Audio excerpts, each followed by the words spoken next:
Welcome to God's Coffee Call. Please know that the following video is going to cover addiction, childhood trauma, so please come in here with an open heart.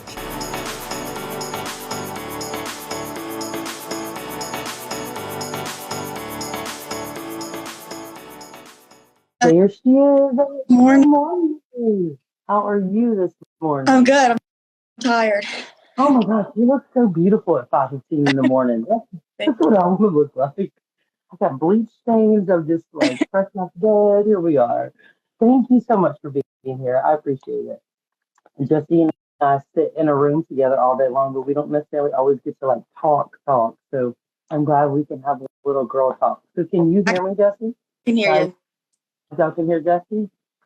Awesome. Well, everybody say good morning to Miss Jessi. She is here. Jessi, tell me, how old are you? 30. 30. Oh, okay. Awesome. So I could be like your teenage sister. I could have been your teenage sister. Yeah. Kind of. All right. Well, I am so glad you were here this morning, and we're just going to jump right in. I gave Missy a few points. I mean, Missy, your mom's in here. I'm reading her name. Um, gave Jessi a few pointers, and so we're just going to start, Jessi, at the beginning. Okay. Where we start the beginning, and we'll go from there. Okay, we'll start. So I was raised by my great-grandmother, and she was a very godly woman. However, we grew up poor, and she was naive to a lot of things, so I experienced a lot of bad stuff in her home. Um, I was exposed to a lot of bad things as a child, but I was also raised in church every Sunday, every Wednesday. You know, I knew how to pray. I knew the scriptures.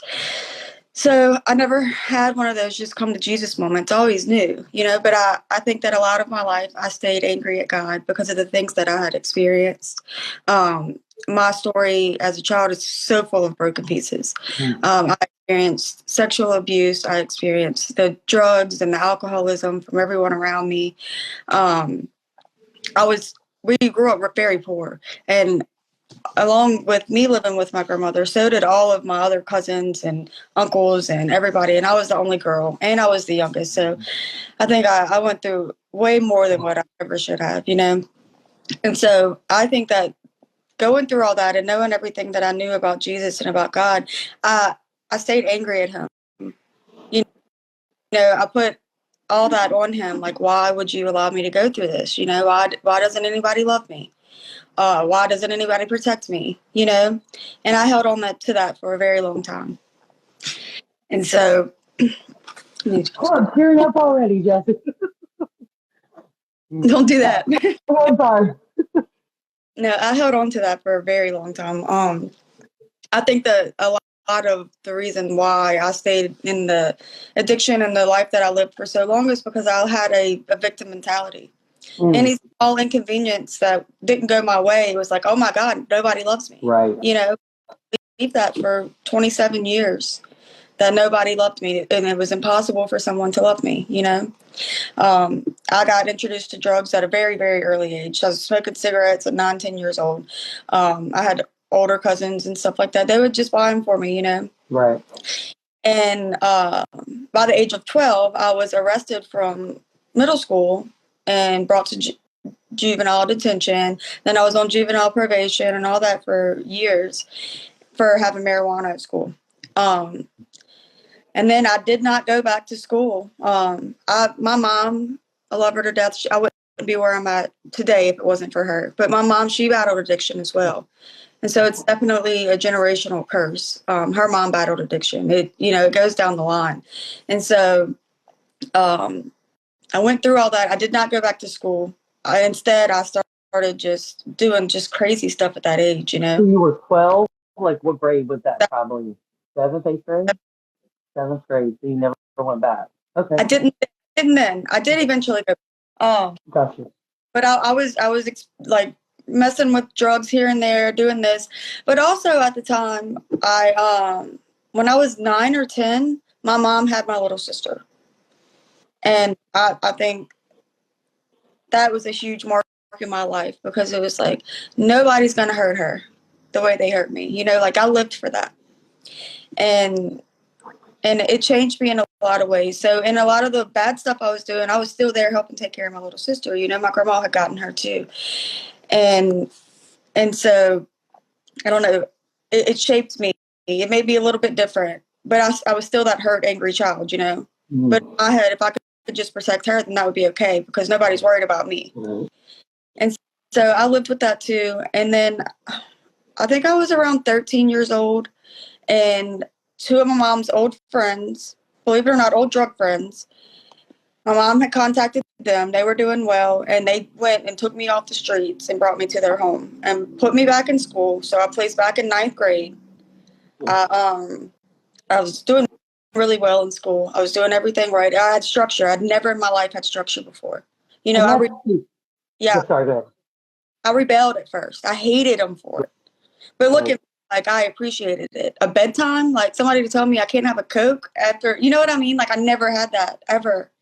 It is so weird because you're saying like you wanted somebody to care about you, you wanted somebody to take care of you, and somebody is all of a sudden, but because you've not experienced that, it's like a shock to the system. That and it's you don't believe it. I didn't believe it. Right. Doing that, you know. I think I still struggle with stuff like that sometimes. That's why I don't let a lot of people in. But you know, over the years, it's definitely gotten better. But no, they took me in. I was doing very well. And then I got into a relationship with my oldest son's dad. And then my mom got out of prison. And so I moved back in with my mom. I was still doing very well in school. Everything was going great. I got pregnant at 16 years old. Mm. I got pregnant, and then not only did I get pregnant at 16, I had him premature. Mm-hmm. And so he was a little 3-pound baby in the NICU, and I ended up dropping out of school. Like it was just, I couldn't even think of school at the time. Yeah.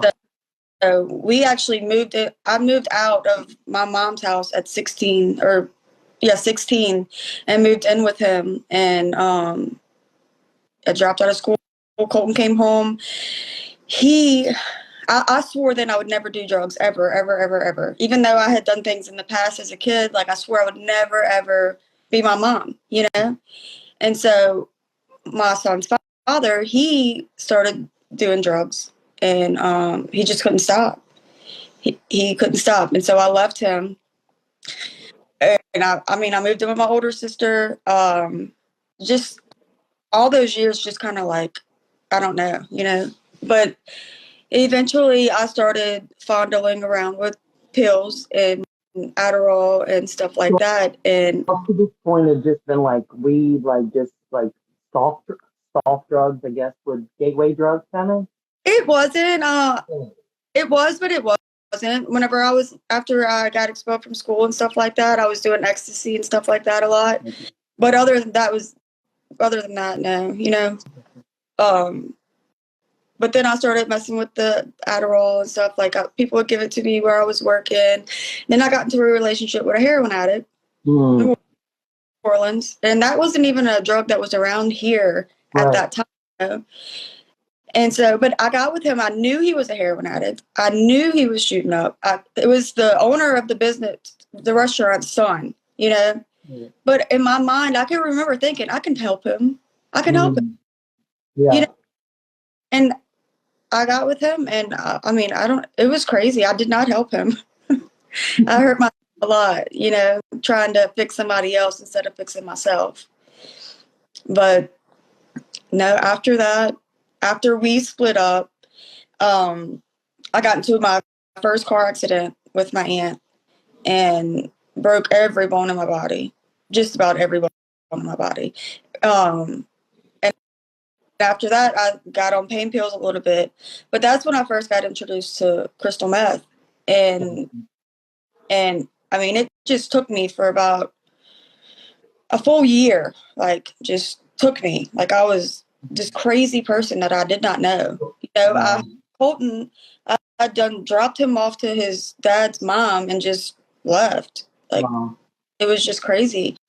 And then I got with my ex-husband, and we decided to get sober together. I was standing in the bathroom sink with the drugs, and I'm just like, I don't want to do this anymore. I don't. And I just flushed everything. And then we left and we packed up and we went to Texas to go work.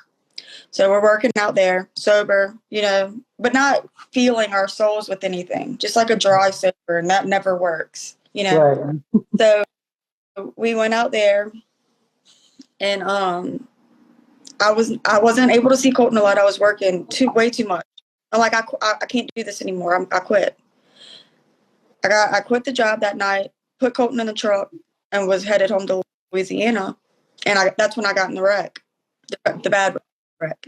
And I want you to talk about this wreck, because this wreck in itself is a miracle. Can you share just a little bit of that story? Yeah. So I hit an 18-wheeler, and I was in a big 4-door truck. My son was 3 at the time. He was in the back seat. I took my eye off the road for a second, handed him a sippy cup, something like that, and I was in the back of an 18-wheeler, And I don't remember much of it. I was in a coma for a little while after that. But ultimately, I lost my leg in the wreck. So many pieces of me were lost in the wreck. But my son, Colton, at 3 years old, which he's always had a learning disability from being born early, and he really couldn't talk at the time. But whenever I finally made it back home to him, he told me, he said, "Mommy, it's okay. Jesus was holding me." And if you look at pictures of that truck, the only spot of the truck that wasn't decapitated is where he was sitting, Yeah, I've seen the picture. It's you can't even realize that it was a vehicle. It just looks like a bunch of metal. Yeah. That's amazing. I love when you shared that story, and you left out the part where Colton said that Jesus was there holding him in the middle of that. Like, there's something about when we go through stuff in life, and we go through trauma, and we go through wrecks or horrible things. Sometimes we feel so alone, we feel so lost. Like, God, where were you? And he said that from the beginning. God, why'd you let all these things happen to me? Yeah. But then for our 3-year-old to say, he's right here. He was right here with me. Just serves as a reminder that even when we can't see him, that he's always there. He's always in the middle of it with us. And this is a 3-year-old who I didn't give the best life to, and I definitely wasn't worried about teaching him who Jesus was at the time. It's not something that he just came up with. Mm-hmm. So, that's one of my favorite parts of the story. So, okay. Okay. No, I did not lose my leg in the wreck, but it messed it up really bad, and I went home in a wheelchair, unable to walk at all. Then I found out I was pregnant with my middle son, Elijah. So I stayed wheelchair bound the whole duration of that pregnancy. Got married. My husband at the time, he worked out of town all the time. So I was at home all the time with Colton. We lived in a mobile home. So I would have to push my wheelchair off the steps and crawl to the car, put it in the trunk. Like it was an experience, And Colton was little and he was bad. He would run and I'm telling you, he would run down the road and I would have to crawl to the car and go find him. Like it was hard. So I was home with the kids all the time doing all that. And then I had Elijah, and it was like a series of things. I had Elijah, they give you pain medicine. Right after that, I had some teeth work done. They gave me pain medicine. Right after that, they went in to do a biopsy on my leg, the bone, and they gave me pain medicine. And it was just after that moment, like I just could never stop. Well, yeah. Could never stop. Like it took me, It's undescribable. I could not get up and cook my kids breakfast without a pain pill, And the crazy thing is that with the pain medicine, it's like it's such a functioning life. You can live on it for a little while, of course. Right. But it's like nobody really knew. Nobody. My best friend that was with me every day, she had no clue until I told her. Right. Until I was going on one day, It was very lonely because of the fact that nobody knew. Mm-hmm. I mean, even if they did know, I would still deny it, So I lived through that. I think that was the hardest part of my addiction. That was harder than being homeless and being on heroin, was the pain pill addiction, because it's so lonely. Right. But no, after the biopsy, they told me they said. And let me put this into perspective. Never once of being in a wheelchair for that year and a half did I think to myself, my leg would get cut off or amputated. Mm. Better way to say it. What I tell you yesterday. She's like, I cut my leg off. I never thought that to be an option. So when the doctor came in the room and was like, hey, we can amputate it, I'm like, what? Yeah. Nobody ever thinks, I'm just going to get my leg cut off today, right? I've been saying, I can't wait to get it fixed. I can't wait to walk again. I can't wait. And I went home and I remember praying about it. And I called the doctor the next day. I said, all right, let's just do it. And he's like, okay, well, we're going to wait a couple months. I said, no, we need to do it now. Now. And so I was worried about it. I was scared, but I was ready. And my TT at the time, she does not go nowhere, really. She drove to my house. She got out. She said, I just want to say, God told me to tell you that from ash to ash, they're going to cremate your leg. It's just going to go right back to where it came from. You know what I mean? And I'm like, okay. And so I did it. And I did that. I never got off the pain medicine then. And I think I was walking a month or two after I got it amputated. And then like taught yourself to walk. Yeah, like never you therapy. All these little bitty pieces that like I've never had my leg cut off, Jessi, but to think about trying to relearn to walk again, and then it was. You tell me like you did it yourself, like you taught your own self, no rehab centers, none of this. You just like push the kid around in the wheelchair and learn how to walk again. Yep. Blows my mind. Yep. I would put him in the wheelchair and take strolls to the living room and kitchen. And in the beginning, it was hard, and I thought I would never do it, you know. But yeah, if there's a will, there's a way. So. Wow. So where do we go from there? Oh goodness. Okay. Let me drink some coffee. Yeah, drink some coffee. I'm almost finished. Thank you guys. If you're just joining us and you don't know what's going on, this is Jessi. She is sharing her story of recovery and healing and the power of Jesus. So we just took a coffee break. Thanks for being here. Please like, share this, invite your friends over. And Jessi, so we've got our leg cut off. We're learning to walk again. Pain pills are like our friends. Yeah. With us every day. So where do we go from here? So, marriage, did not have a good marriage. Had a very, very toxic marriage. I think two very broken people. Two very broken people. That's all I'll say. We just did not have a healthy relationship at all. And so there was always fighting, and there was always this and that. And then my grandmother got sick.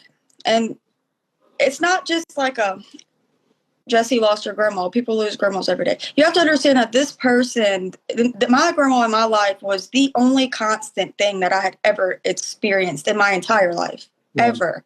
The only constant thing. So she took the role of mom, dad, grandma, grandpa. You know what I mean? She was it. She was everything a child needs in one person. Right. So losing whenever she got sick and she passed away, like, I thought that I would be okay because I took care of her through her sickness. And at this time, too, I was pregnant with my youngest son, which was a huge shocker to me because I did not want any more kids. You know, I did not feel capable of taking care of another life.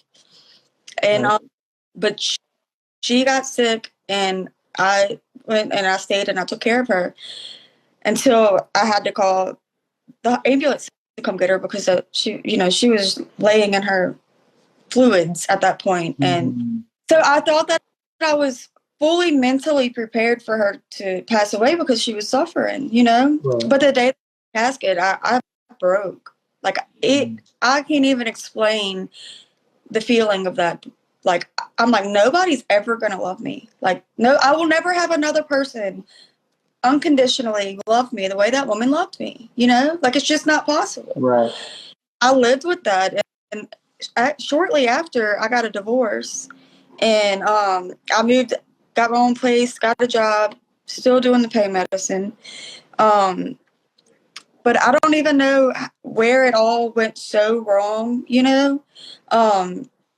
I got on Adderall with the pain medicine, all this. I was trying to live the best life that I could. I was trying not to be my mom, honestly, but I held so much resentment to my mom. Like, I think every life decision I've ever made was about my mom.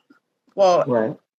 You know what I mean? Like, I'm never going to hurt my kids the way my mom hurt us. I'm never going to do this. I will never be my mom. Even if I am on drugs, I'm going to show up, Right. And which was crazy thinking, because I ended up hurting my kids just as bad, And, but I lived that. I lived that out. I lived in that resentment. I didn't even know it, because my mom, I love her more than anything. If you ask my mom, I'm the most forgiving, I'm this, that, and the other, but I've held on to so much resentment towards her for so many years. And I did not learn that until a couple years ago, Even now, the smallest one thing that happens, an argument that might happen between us, it triggers something in me, Yeah. And it's like, it's this. I thought I was over this, Mm-hmm. Got to go through it again. But I also think that not hating my mom, having that resentment towards my mom for hurting me the way that she did. And then at the end of the day, I put my kids through the same exact thing, Right. So how can I be mad at somebody when I did it to the people that I love more than anything, Right. And so, anyways, Hello. the cat. I was going to say, do you have a cat? Because that's No, I tried doing as good as I could like that for a while, but eventually I moved in with my mom with all the kids, and then I don't even like it. I just lost control, I guess, and my mom moved out, and I stayed in her house, and she paid all my bills. I was just living scotch free, like it was just, I don't know. I was getting high every day, taking care of my kids, living at my mama's house for free. Yeah. Thinking nobody knew. Right. Right. It all hit the fan. I ended up going to rehab in California. And that's the first time that it was threatened for my children to be taken away from me by their father.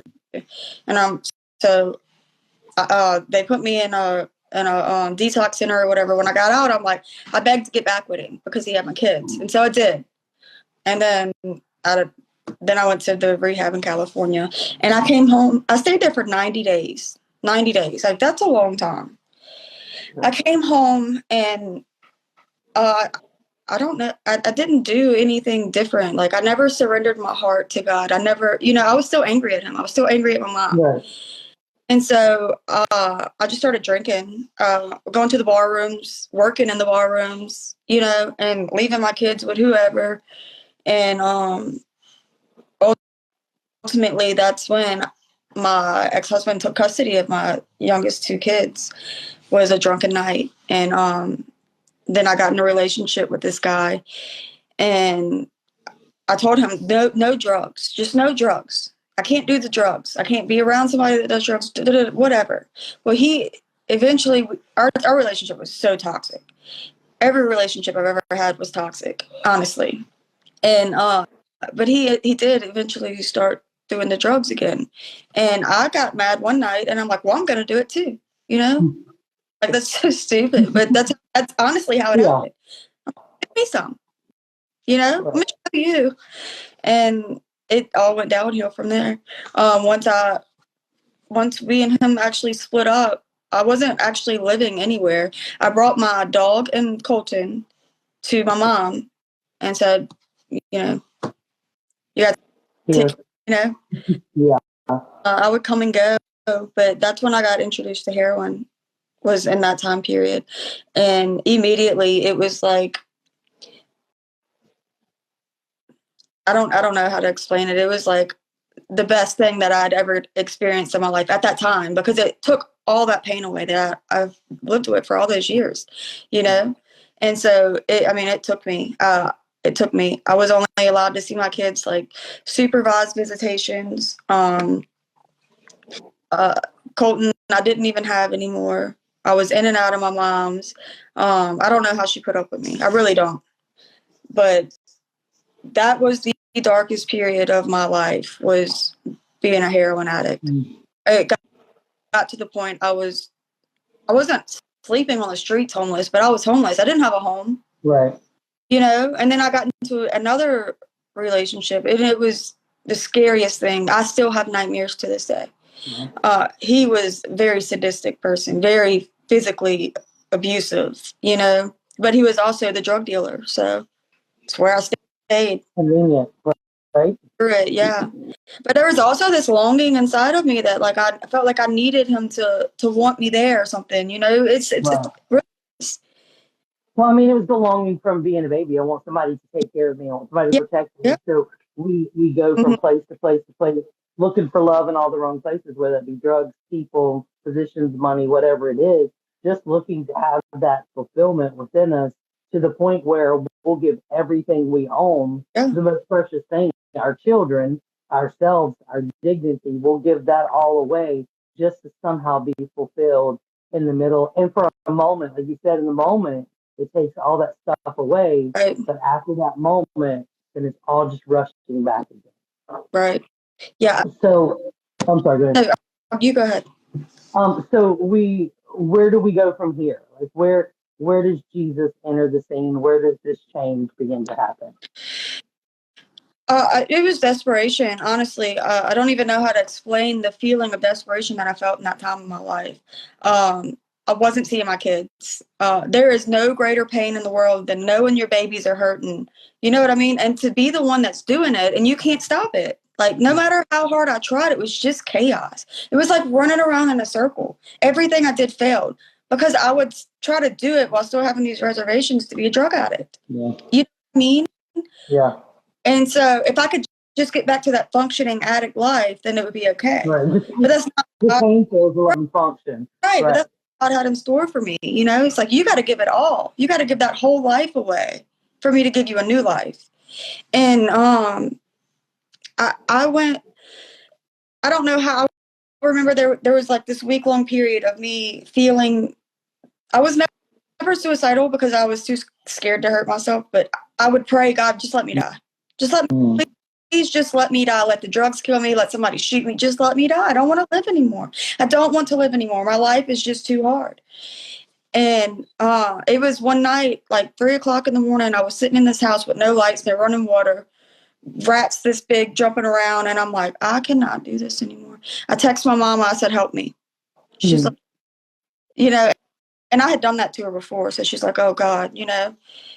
And she texted me back a few hours later, and she's like, what do you need? And I'm like, all right, come get me. Just come get me.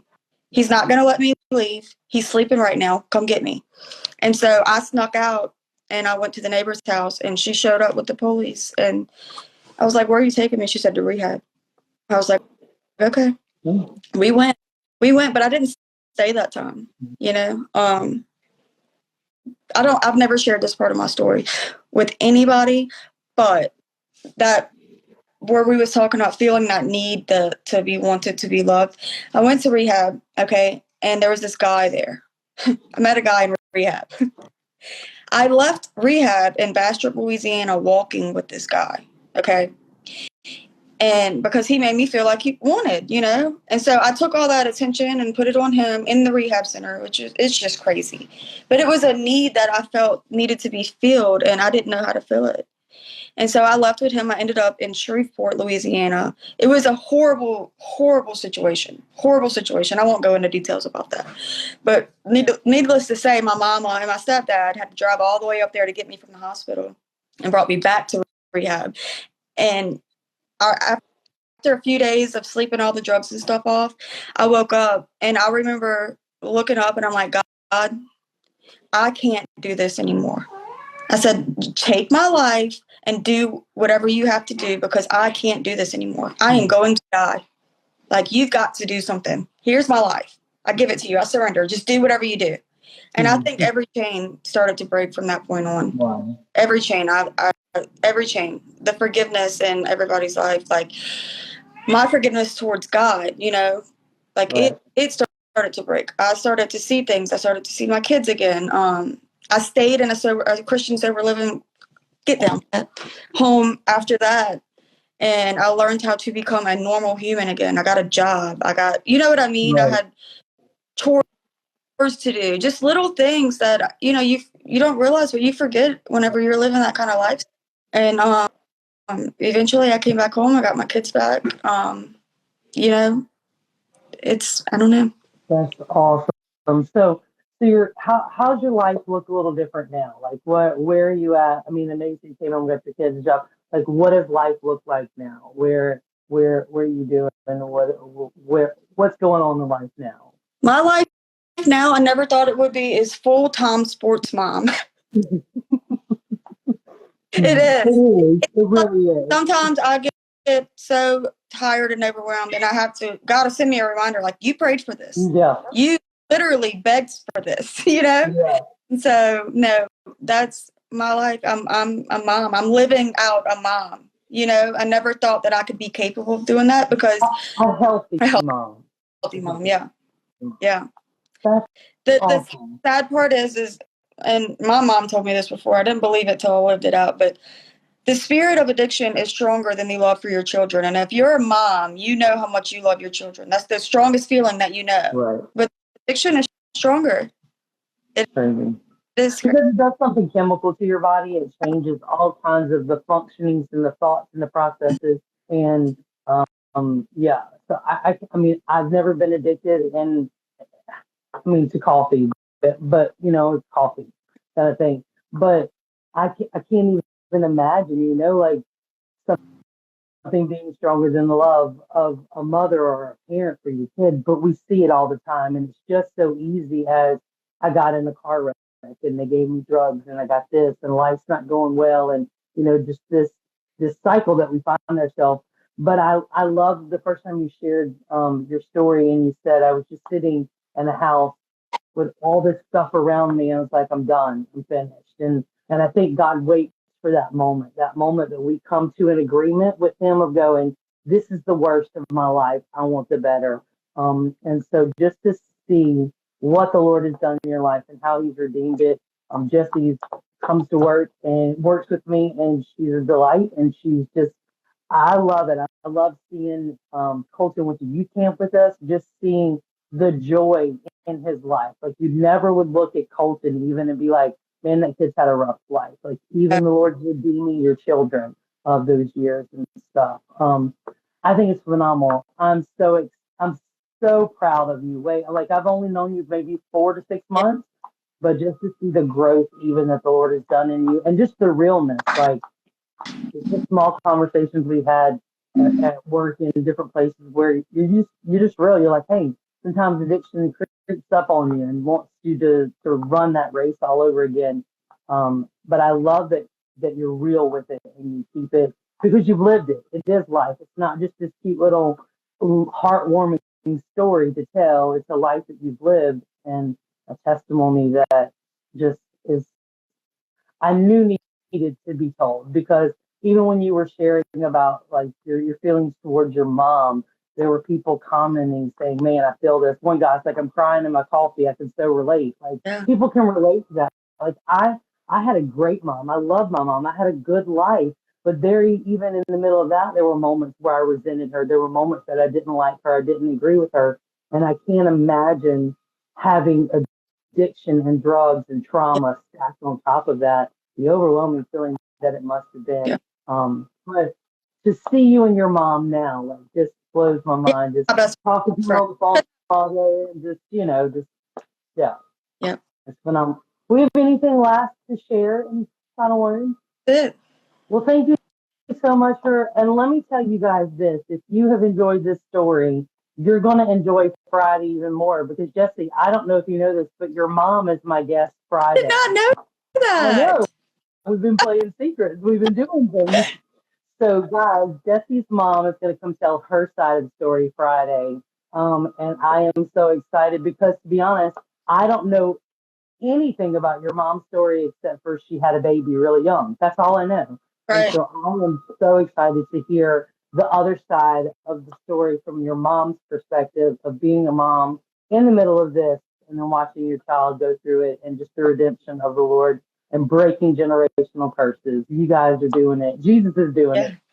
I'm so excited. Well, thank you so much for being here. You're just phenomenal. I straightened my hair. I did.